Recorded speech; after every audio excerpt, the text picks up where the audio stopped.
로마서 9장 10절부터 23절까지 말씀 다 같이 의미를 생각하면서 합독하시겠습니다. 시작. 그뿐 아니라 또한 리브가가 우리 조상 이삭 한 사람으로 말미암아 임신하였는데 그 자식들이 아직 나지도 아니하고 무슨 선이나 악을 행하지 아니한 때에 택하심을 따라 되는 하나님의 뜻이 행위로 말미암지 않고 오직 부르시는 이로 말미암아 서게 하려 하사 리브가에게 이르시되 큰 자가 어린 자를 섬기리라 하셨나니 기록된 바 내가 야곱은 사랑하고 에서는 미워하였다 하심과 같으니라. 그런즉 우리가 무슨 말을 하리요? 하나님께 불의가 있느냐? 그럴 수 없느니라. 모세에게 이르되 내가 긍휼히 여길 자를 긍휼히 여기고 불쌍히 여길 자를 불쌍히 여기리라 하셨으니 그런즉 원하는 자로 말미암음도 아니요 다른 받지 않은 자로 말미암음도 아니요 오직 긍휼히 여기시는 하나님으로 말미암음이니라. 성경이 바로에게 이르시되 내가 이 일을 위하여 너를 세웠으니 곧 너로 말미암아 내 능력을 보이고 내 이름이 온 땅에 전파되게 하려 함이라 하셨으니 그런즉 하나님께서 하고자 하시는 자를 긍휼히 여기시고 하고자 하시는 자를 완악하게 하시느니라. 혹 내가 내게 말하기를 그러면 하나님이 어찌하여 허물하시느냐 누가 그 뜻을 대적하느냐 하리니 이 사람아 내가 누구이기에 감히 하나님께 반문하느냐 지음을 받은 물건이 지은 자에게 어찌 나를 이같이 만들었느냐 말하겠느냐 토기장이가 진흙 한 덩이로 하나는 귀 쓸 그릇을 하나는 천이 쓸 그릇을 만들 권한이 없느냐 만일 하나님이 그의 진노를 보이시고 그의 능력을 알게 하고자 하사 멸하기로 준비된 진노의 그릇을 오래 참음으로 관용하시고 또한 영광 받기로 예비하신 바 긍휼의 그릇에 대하여 그 영광의 풍성함을 알게 하고자 하셨을지라도 무슨 말을 하리요. 아멘.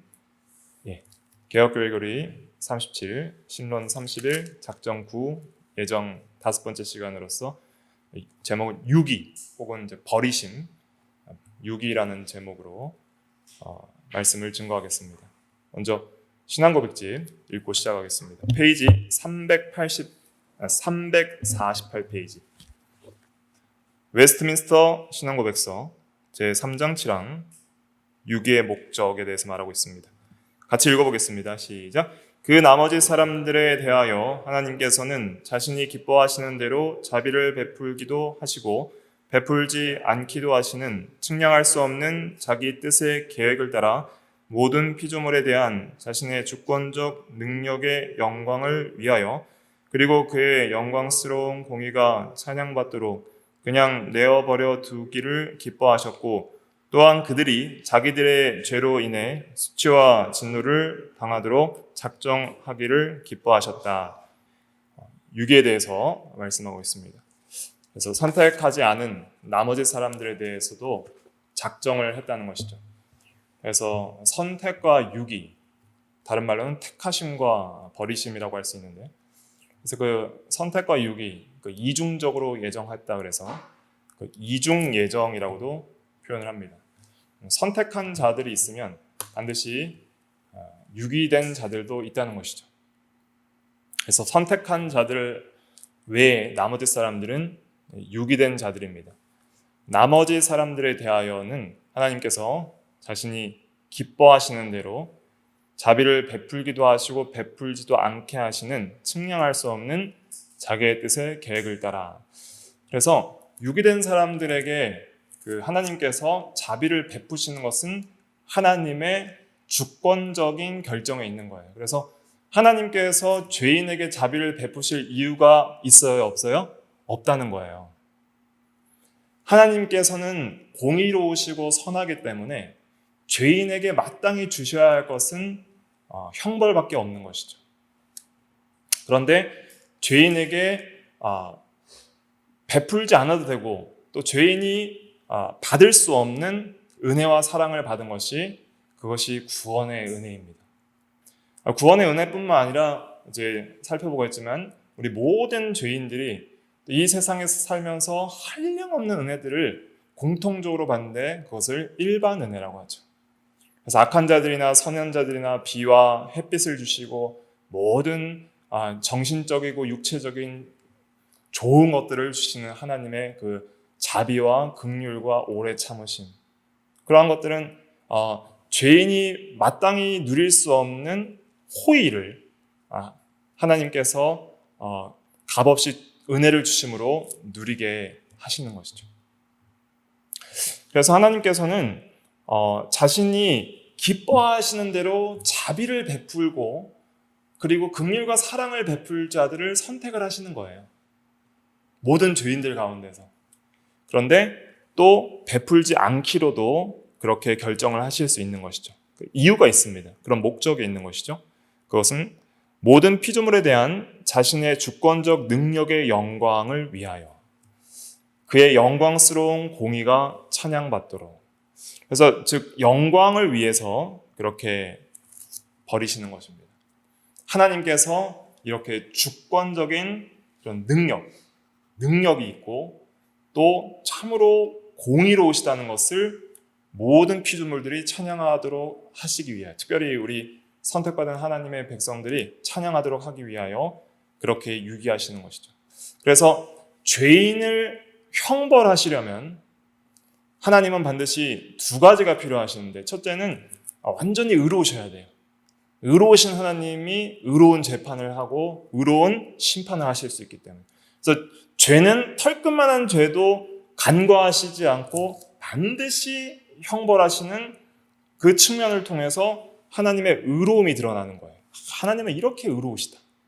그런데 또 하나님이 능력이 없으면 심판을 할 수가 없어요.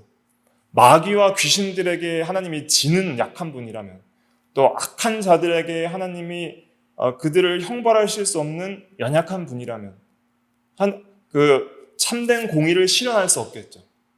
그러니까 어떤 필리핀이나 이런 데 가면은 이런 무정부 상태가 된 그런 지역들이 있잖아요. 갱단들이 완전히 지역을 장악을 해서 정부가 손을 쓸 수 없는 그런 지역이 있다는 거예요. 그러니까 정부가 힘이 약하니까 그런 어떤 이 갱단들을 법대로 다스리고 형벌할 수가 없는 거죠. 그러나 하나님은 그 능력의 위대함을 모든 악한 죄인들을 행한 대로 온전하게 형벌하심으로써 하나님의 이렇게 능력이 크시다는 것을 드러내는 것이죠. 약한 죄인들이야 형벌하기 쉬워 보일 수 있지만 아무리 이 세상에서 높은 권세자라 할지라도 오늘 읽은 본문에서 바로와 같이 세계 최고의 권력을 가진 신처럼 군림하는 그러한 인간들도 하나님께서 그 능력으로 벌하시는 것을 통해서 이 주권적인 능력의 영광을 받으시는 것이죠. 그래서 하나님의 능력을 보이시려고, 그리고 그의 공의를 보이시려고 이 능력과 또 공의가 뭐하도록 찬양받도록 그냥 내어버려 두기를 기뻐하셨습니다. 그래서 이 내어버렸다, 버려두심이라는 것은 무엇이냐면 그들의 죄악대로 행하도록 내버려 두셨다는 거예요.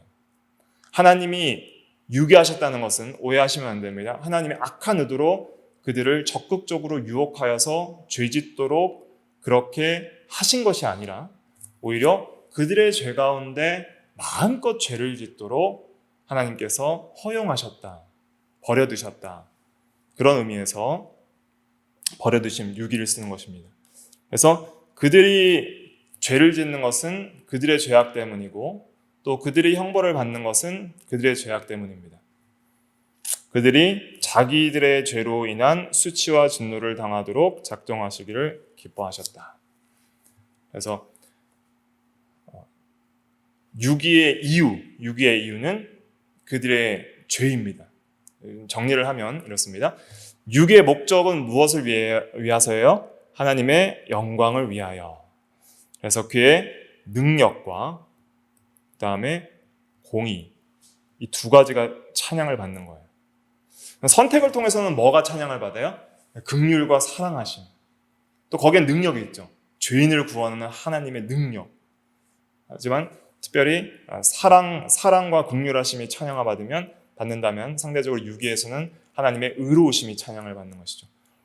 로마서 9장 17절로 22절에 보면은 17절에 보면 성경이 바로에게 이르시되 내가 이 일을 위하여 너를 세웠으니 곧 너로 말미암아 내 뭘 보여요? 능력을 보이고. 그래서 바로가 아무리 절대 권력을 가지고 하나님의 종들을 대항하고 모세를 대항하여서 즉 하나님의 말씀과 하나님을 대항할 때에 하나님께서 10가지 재앙이죠. 10가지 재앙을 통해서 하나님의 능력을 보이시고 또 홍해를 가르시고 합치는 것을 통해서 홍해로서 애굽의 군대를 멸하심으로 하나님의 능력을 보이시면서 하나님의 이름이 온 땅에 전파되게 하려 하셨던 것이죠. 그 다음에 유기의 이유에 대해서 왜 죄인들이 유기가 되는가? 그것은 하나님의 공의와 선하심 때문이에요.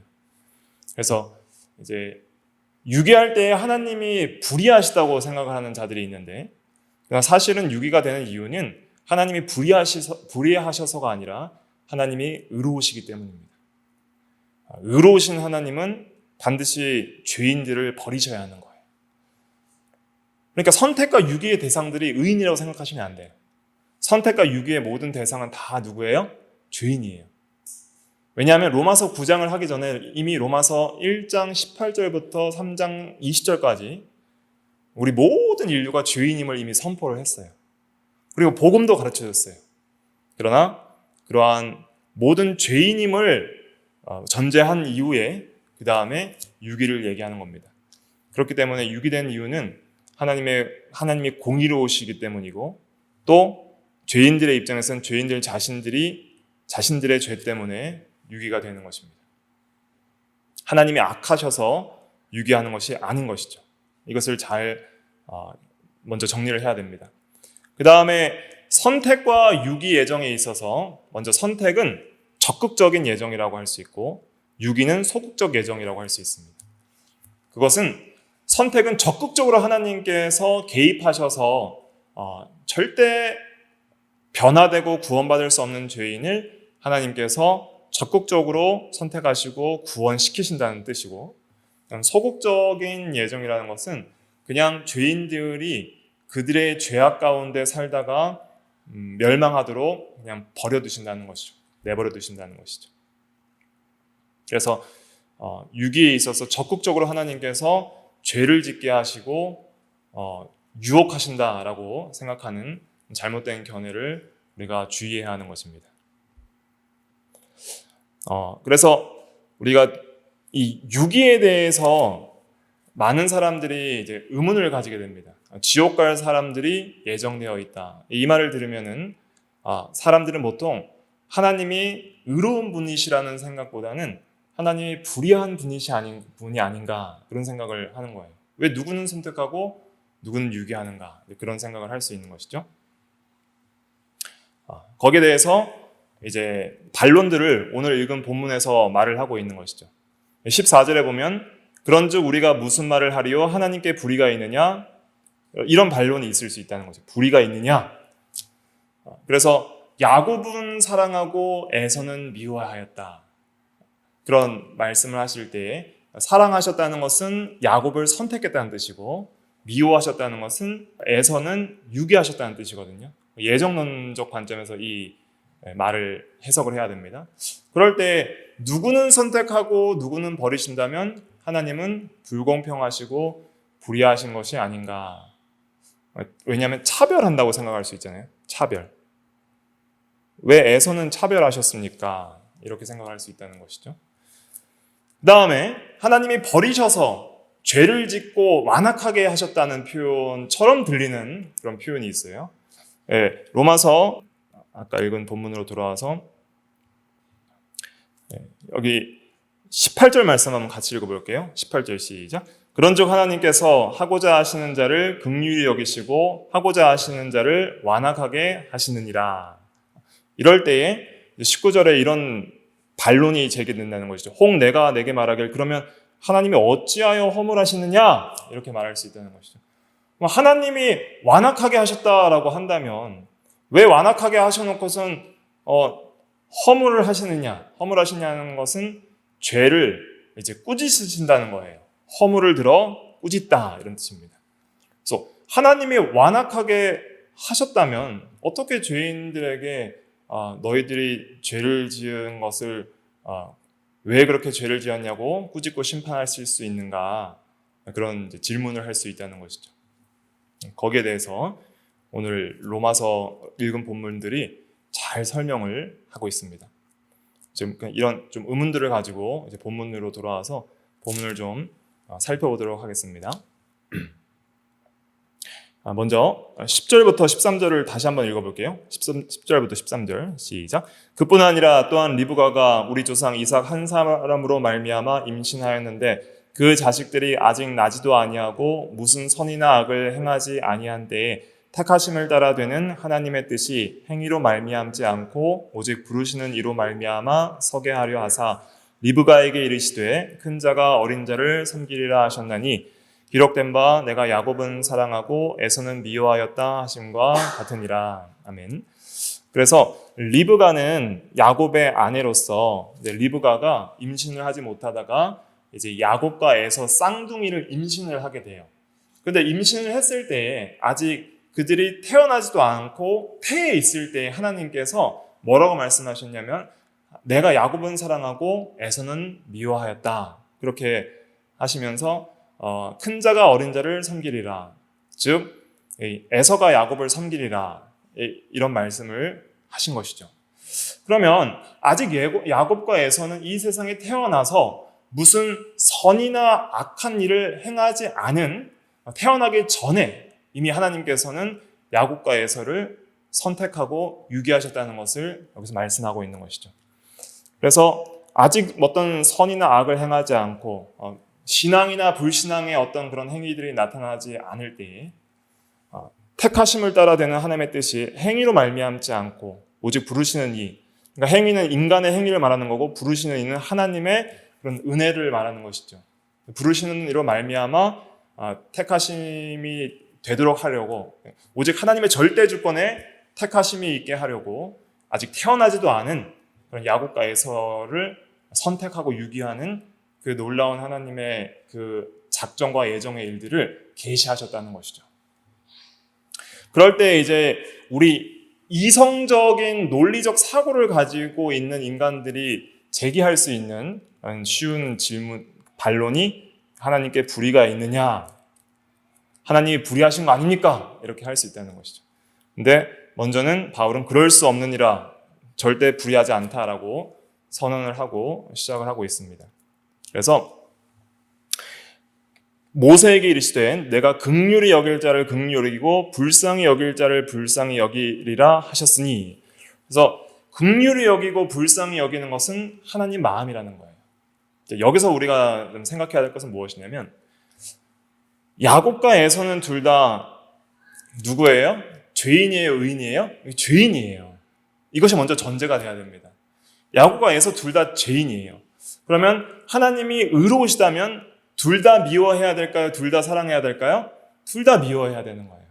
왜냐하면 의인은 죄를 미워하고 또 사랑은 악을 미워하기 때문에, 그래서 하나님이 정말 의로우시다면 모든 죄인을 미워하셔야 마땅한 것이죠. 그러나 그럼에도 불구하고 하나님께서 주권적으로 뭐 하셨냐면 긍휼히 여기시고 불쌍히 여기셨다는 거예요.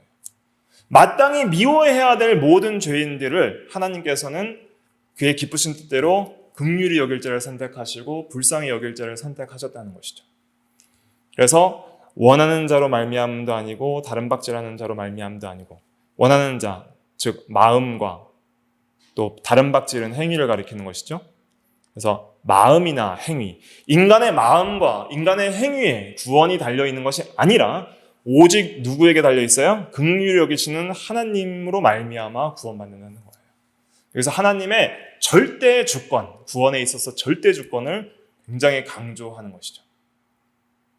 그러면서 하나님께서 또 어떤 말씀을 바울을 통해 주시냐면 이 유기하는 자에 대한 그 예로서 에서 말고 또 바로를 예로서 들어주시는 거예요.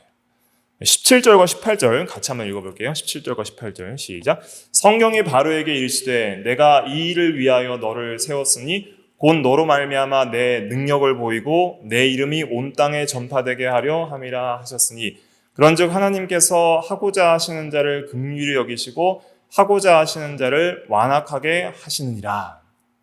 그래서 여기서 긍휼히 여기시는 어떤 선택의 은혜도 주시고 또 완악하게 하신다 그랬습니다. 이건 이제 유기하시는 것을 가리키는 것이죠. 그러면 이렇게 완악하게 하셨다는 그 표현, 또 유기하신 의미, 그것은 어떤 의미를 가지고 있는가? 특별히 바로가 이 완악하게 되었다. 하나님께서 바로를 완악하게 하셨다 하는 것을 출애굽기를 통해서 잘 볼 수가 있습니다. 특별히 출애굽기 10장 1절 말씀 한번 같이 읽어볼게요. 출애굽기 10장 1절 같이 읽어볼게요. 시작. 여호와께서 모세에게 이르시되 바로에게로 들어가라. 내가 그의 마음과 그의 신하들의 마음을 완강하게 함은 나의 표징을 그들 중에 보이기 위함이며. 그래서 하나님께서 이 마음을 완강하게 하셨다 그랬습니다. 그러니까 이게 적극적으로 하나님께서 악한 마음을 주셨다라는 그러한 의미로서 우리가 잘못 받아들이기 쉬운데, 물론 표현은 그렇게 했지만은 그러나 이 표현의 의미는 무엇이냐면 실제로 하나님께서 죄를 짓도록 바로야 죄를 지어라 하면서 마귀가 유혹하듯이 유혹했다는 뜻이 아니라 하나님께서 주권적으로 선택과 유기를 결정하고 죄인들을 죄짓도록 버려두시는 것도 하나님의 절대 주권에 달려있다는 것을 굉장히 강조한 표현이라고 할 수가 있겠습니다. 하나님의 절대 주권을 대단히 강조한 표현이에요. 하나님께서는 사실은 누구도 악한 의도로 유혹하거나 시험하지 않으신다 그랬습니다. 그래서 야고보서 1장 13절에 보면 사람이 시험받을 때, 특별히 시험은 이제 유혹을 가리키는 거예요. 유혹. 영어에서는 temptation 이렇게 번역을 하는데, 유혹받을 때 내가 하나님께 유혹받는다 하지 말지니 하나님은 악에게 유혹을 받지도 아니하시고 친히 아무도 악한 의도로 뭐 하시지 않아요? 유혹. 악한 의도로 그렇게 유혹하지 않으신다. 우리가 이렇게 이해할 수가 있겠습니다. 그리고 하나님께서는 항상 온갖 좋은 은사와 온전한 선물만을 주시는 그런 의로우신 하나님입니다. 그렇기 때문에 죄인들이 완고해지는 것은 하나님께서 유혹하시기 때문이 아니라 은혜를 거두시기 때문이다 하는 것을 알 수가 있는 것이죠. 돌아와서 이 죄인들, 유기된 자가 마음이 이렇게 완강하게 되는 이유는 무엇인가? 이제 우리가 이것을 생각을 해야 됩니다.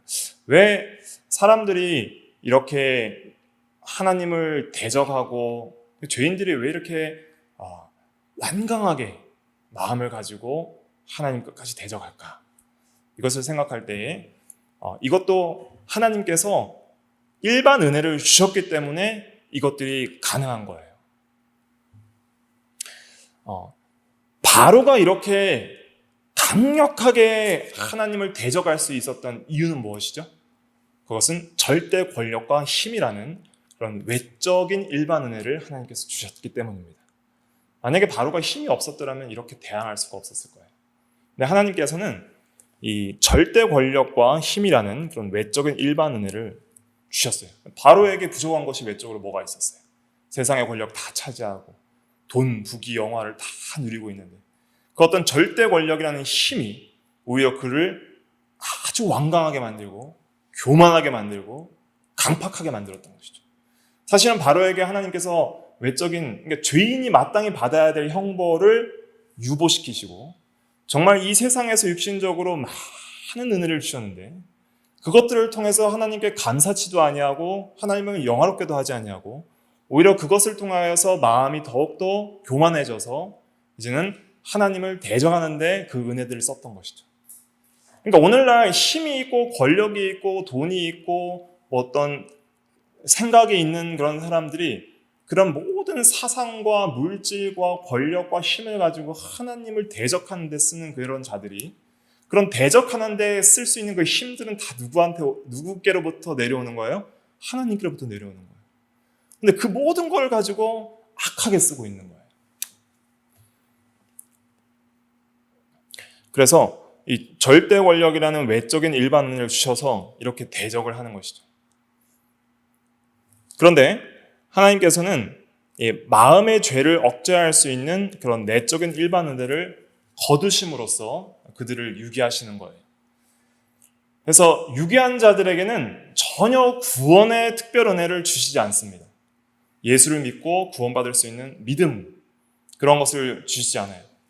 그런데 어느 정도, 물론 모든 삶 속에서 죄악을 짓지만은 어느 정도 마음을 억제할 수 있는 내적인 그런 일반 은혜들을 주실 때가 있어요.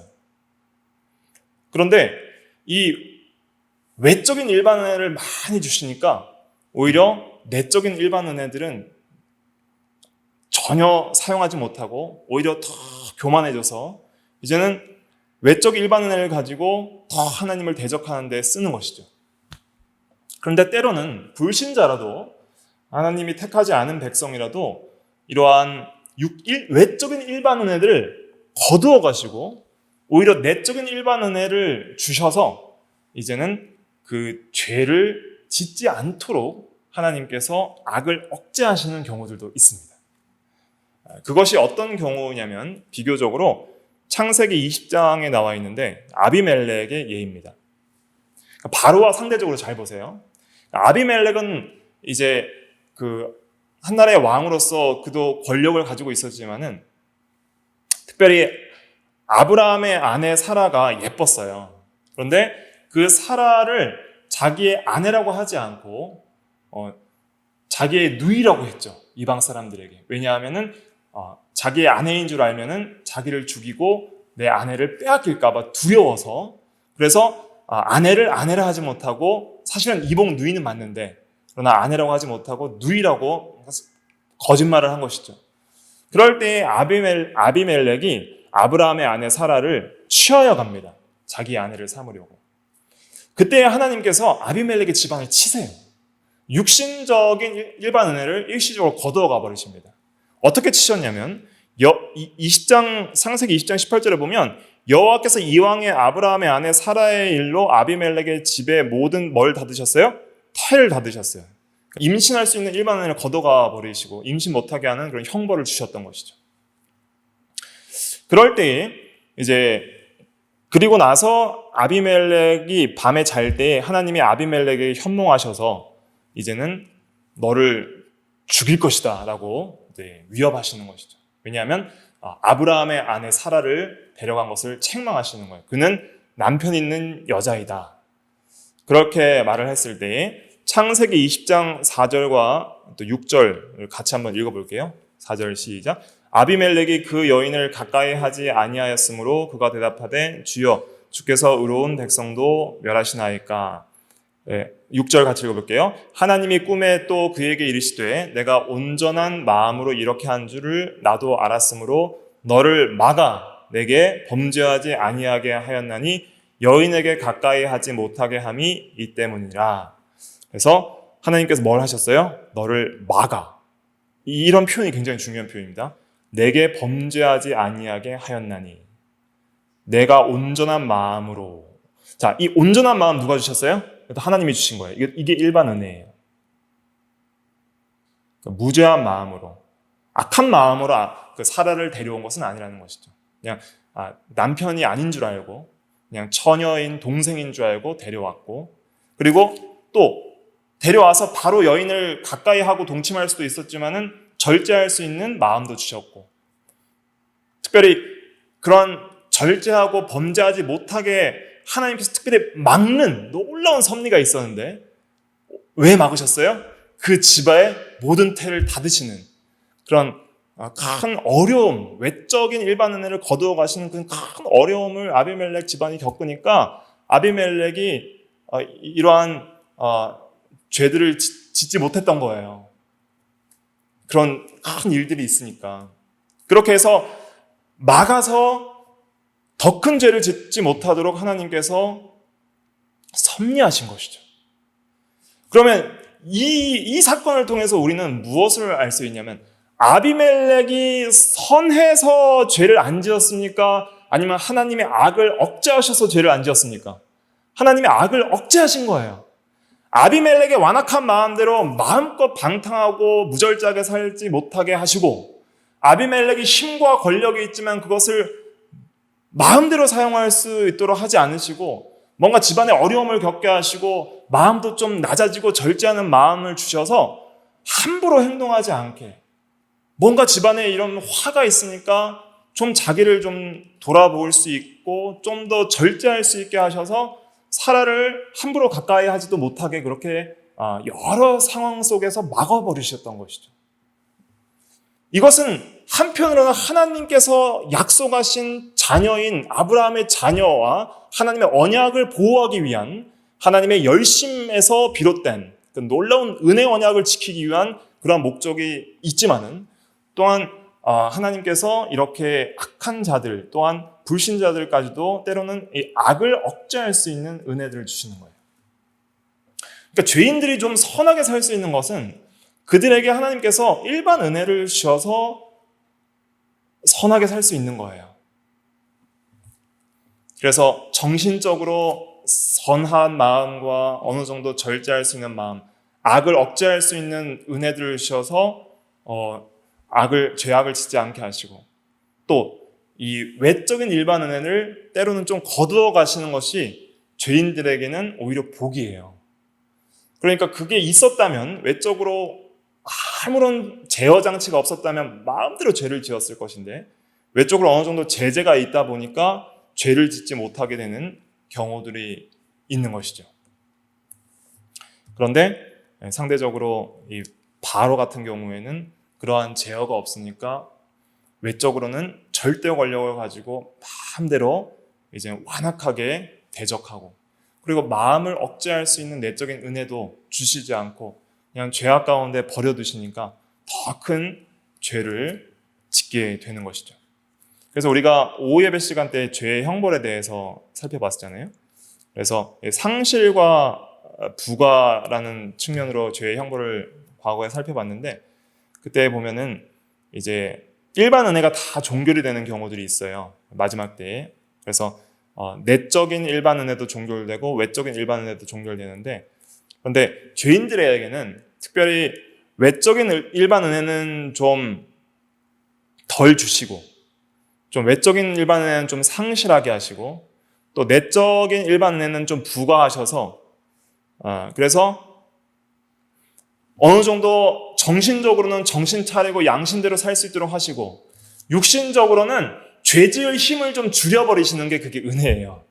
그러니까 죄 못 짓도록 육신적으로 막으시고, 정신적으로는 좀 선한 마음, 또 그 악을 억제할 수 있는 마음들을 주셔서 어느 정도 도덕적 양심을 따라서 살 수 있게 하시는 것이, 그것이 죄인들에게는 은혜인 것이죠. 그런데 그런 것들을 그냥 다 내버려 두시고 마음대로, 마음의 완악한 대로 자기의 부패한 욕심대로 살아가도록 내버려 두시고, 그러한 욕심을 따라서 죄 지을 수 있는 힘들도 그냥 마음대로 할 수 있도록 버려두시면, 그 죄인은 자기의 권력을 갖고 있는 만큼, 내가 죄를 지을 수 있는 능력이 부여되는 만큼 그 완악한 마음을 가지고 마음껏 죄를 지어 나가는 것이죠. 바로가 바로 그와 같은 그런 자였다 하는 것입니다. 그래서 오늘날도 우리에게 있어서 우리 성도들도 보면 때로는 죄를 짓고 싶어도 하나님이 막으시는 경우들이 있어요. 그런 경우는 죄를 지을 수 있는 외적인 그 조건들을 제거하심으로 죄를 못 짓게 만드는 거예요.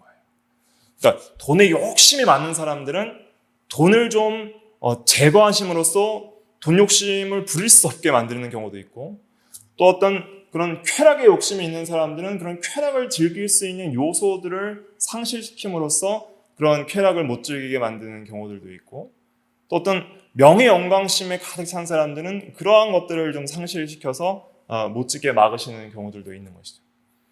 그러니까 택한 성도들에게는 하나님께서 반드시 이런 여러 가지 인생에 있어서 사람 막대기와 인생 책찍으로 우리들의 삶을 죄를 짓지 못하도록 억제하시는 그런 은혜들을 항상 주세요.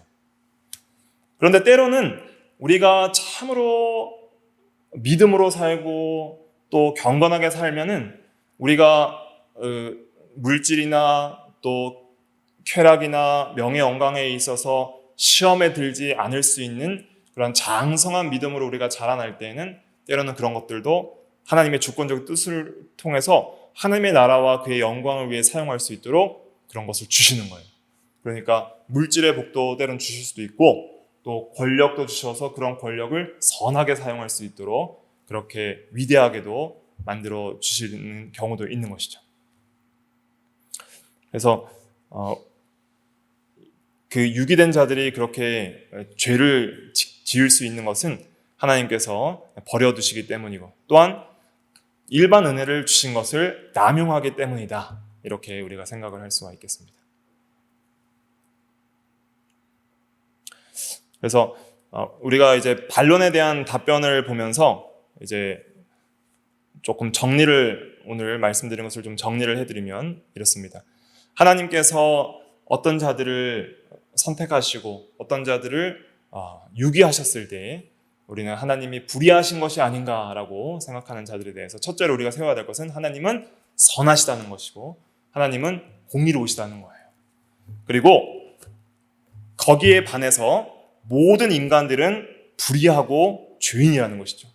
그래서 모든 인간이 죄인임을 이미 로마서 1장 18절에서 3장 20절까지 여러 구절을 통하여서 이미 증거를 하였습니다. 그러면 모든 죄인인 인간은 공의로우신 하나님 앞에서 반드시 다 유기받고 버림받아야 마땅한 자임을 깨닫게 되는 것이죠. 그들 중에 하나님께서 누구를 선택하셔서 구원하시는 것은 그래서 놀라운 하나님의 은혜라는 것을 깨달을 수가 있는 것입니다. 그러면 모든 죄인은 반드시 유기가 되어야 하나님은 의로우신 거예요. 그걸 어떻게 할 수 있냐면 모든 타락한 천사들은 뭐 되었어요? 다 유기되었어요. 모든 타락한 천사들은 구원받은 천사들이 아무도 없어요. 마귀와 귀신들은 전부 버림받았고 반드시 형벌받게 되어 있습니다. 그렇기 때문에 대조군으로서 타락한 천사들을 봐서도 모든 죄인은 다 유기되어야 마땅한다는 것을 깨달을 수 있고 그것이 하나님의 공의라는 것을 깨달을 수 있는 것이죠. 그래서 복음이 왜 복음이고 복음이 왜 기쁜 소식이냐면 먼저 나쁜 소식이 전제될 때 기쁜 소식이 되는 거예요. 나쁜 소식은 뭐냐? 죄인에게 나쁜 소식은 우리는 죄인이고 하나님은 의로우시다는 거예요. 하나님은 의로우시고 우리는 죄인이라는 거예요. 그게 우리에게 참된 소식이고 우리에게는 우리 스스로를 바르게 볼 수 있는 그런 참으로 비참하고 나쁜 소식이 되죠. 그러나 그 죄인을 구원하시기 위해서 하나님께서 그리스도를 주셨다는 것이죠. 그것이 복음이 되는 것이죠. 그런데 타락한 천사들에게는 그런 구속과 복음에 대한 약속 자체가 아예 없어요. 그리고 모든 타락한 천사들은 이러한 반론을 제기하지 않습니다. 마귀나 천사들 중에서 반론 제기하는 거 성경에서 본 적 있습니까? 마귀와 귀신들이 왜 저희는 구원 안 해주십니까? 왜 저희는 선택 안 해주십니까? 억울합니다. 인간들은 자기들의 지성을 가지고 이렇게 하나님께 감히 힐문하잖아요. 왜 야곱은 선택하시고 에서는 미워하시고 유기하셨습니까? 그런데 천사들도 이런 반론을 제기할 수 있을 거 아니에요? 그런 반론이 합당하다면? 왜 어떤 인간들은 구원하시고 우리 천사들은 한 명도 구원하시지 않습니까?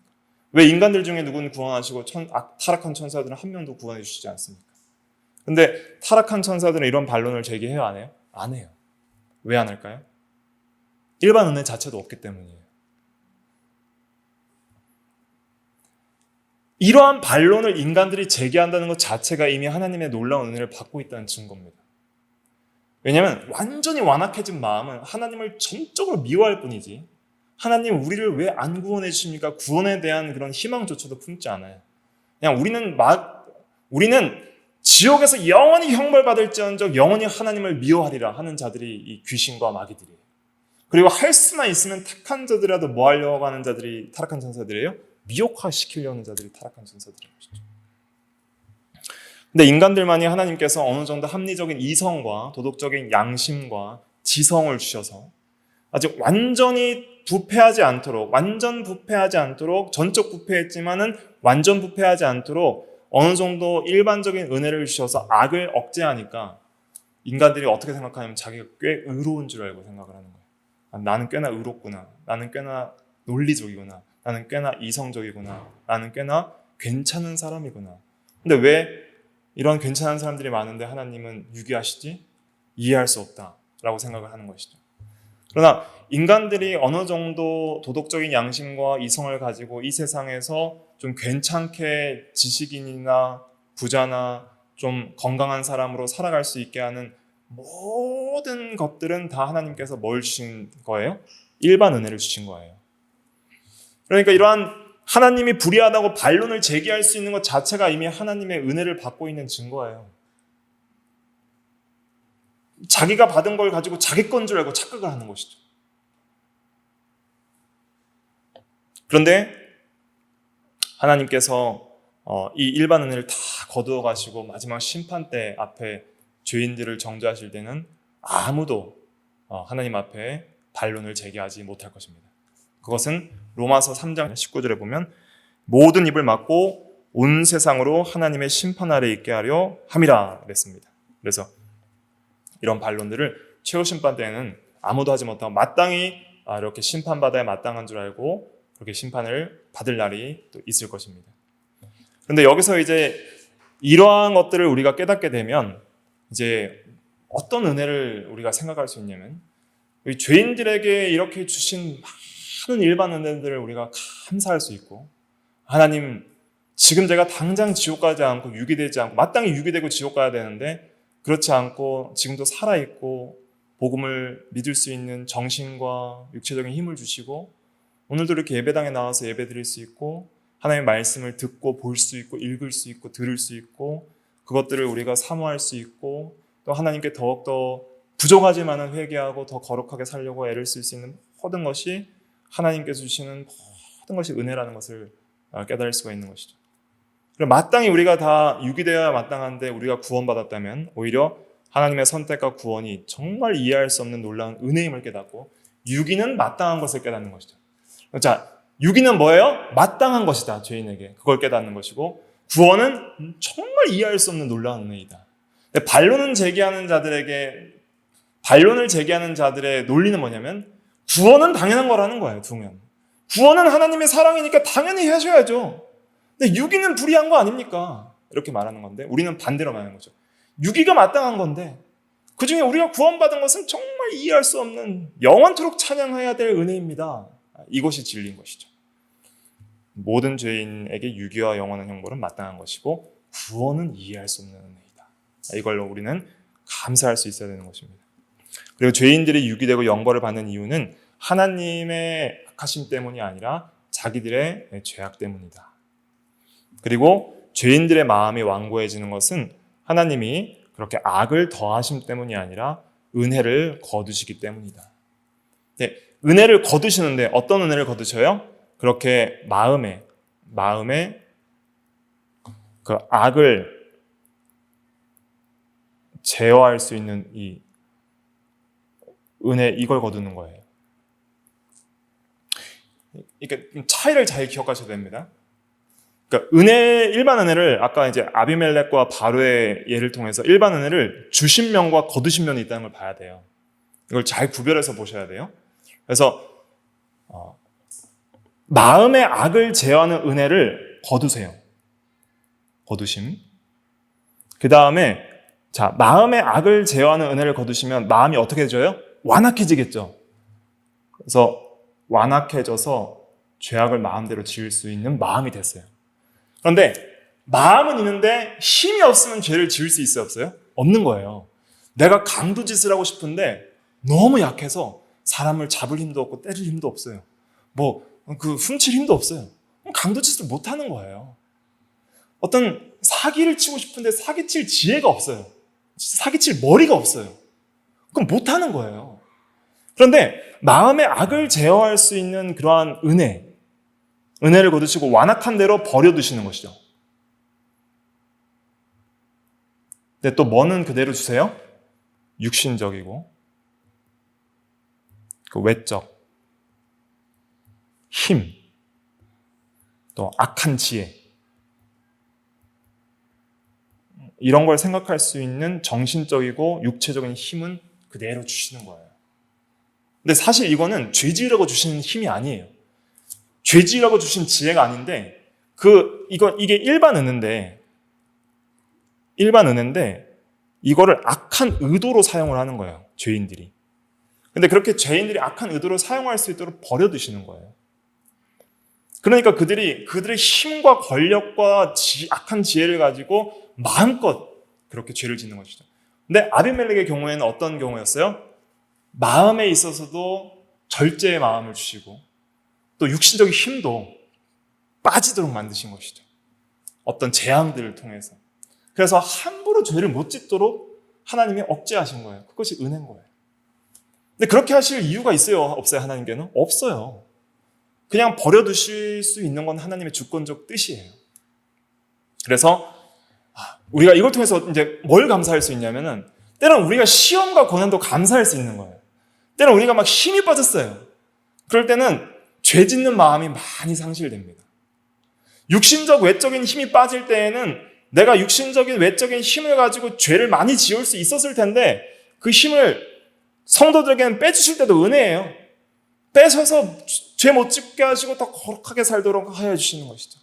또 마음에 육신적인 힘을 뺏어서 죄를 못 짓게 하시는 경우도 있고, 또 마음에 선한 은혜들을 부어주시고 성령의 은혜들을 부어주시고 놀라운 진리의 은혜들을 부어주셔서 거룩한 마음이 되게 하시는 것도 하나님의 은혜예요. 근데 죄인들에게는 이 일반 은혜를 거두시는 면과 주시는 면이 있지만은, 육이 되었다는 것은 절대로 구원의 은혜는 주시지 않는다는 거예요. 특별한 은혜는 주시지 않는다는 거예요. 그것이 하나님의 유기의 작정입니다. 그래서 구원의 은혜를 주시는 것은 하나님의 뜻이에요. 하나님의 뜻이에요. 선한 어떤 사람이 너무 아이들을 사랑해서 구원에 가가지고 자기가 기뻐하는 아이들 여러 명을 양자로 삼았어요. 그러면 그렇게 양자로 선택받은 사람들은 감사할 것이고, 선택받지 않는 사람들은 나는 왜 안 선택했냐고 그렇게 실문할 수 있어요? 없어요? 항의할 수 없는 거예요. 그렇게 선택받은 것은 선택받은 자들이 감사할 따름이지, 선택하지 않은 것이 그 사람의 악함 때문이라고 그렇게 항의할 수 없는 것이죠.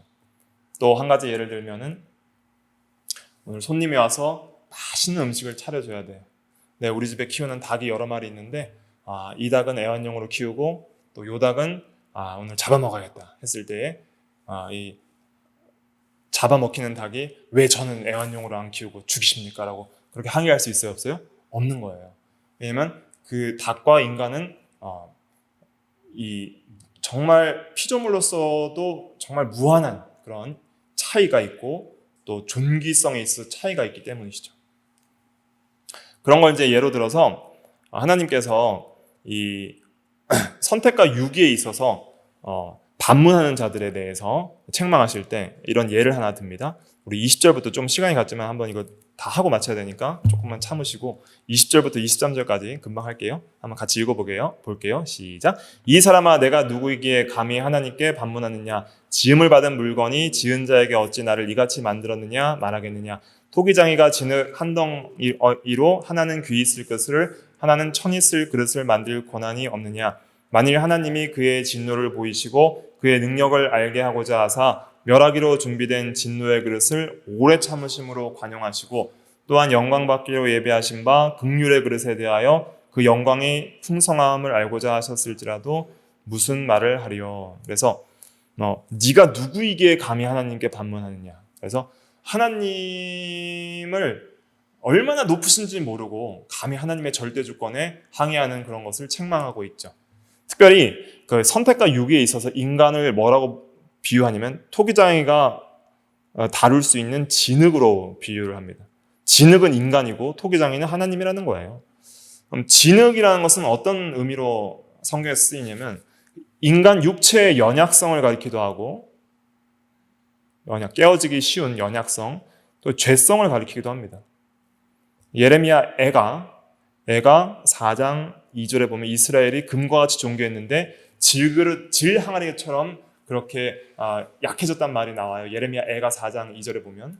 그러니까 이 질그릇은 인간의 연약성과 죄악성을 가리키는 거예요. 상징적으로.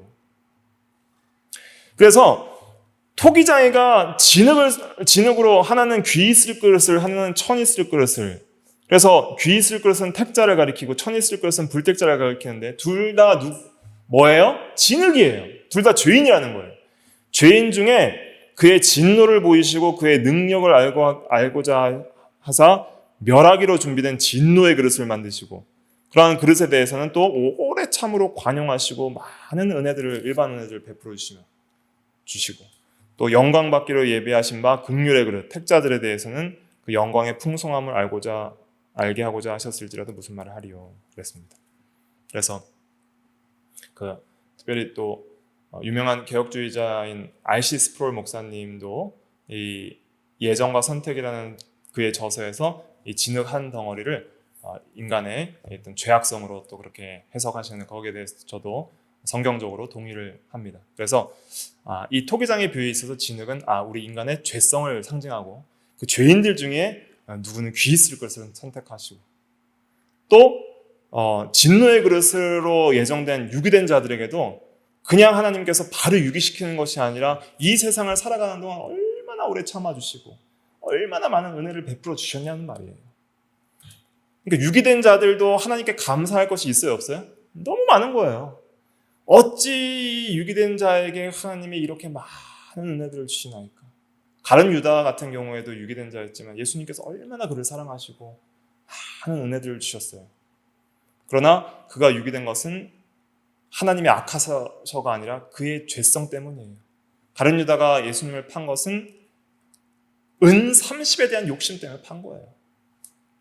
그렇기 때문에 우리 모두가 다 유기되어야 마땅한 이런 놀라운, 정말 말할 수 없는 죄인임을 우리가 깊이 깨닫고, 그럼에도 불구하고 우리를 이렇게 사랑하사 구원해 주신 은혜, 야곱을 사랑하신 그 하나님께서, 야곱이 훌륭한 인물이 아니었잖아요.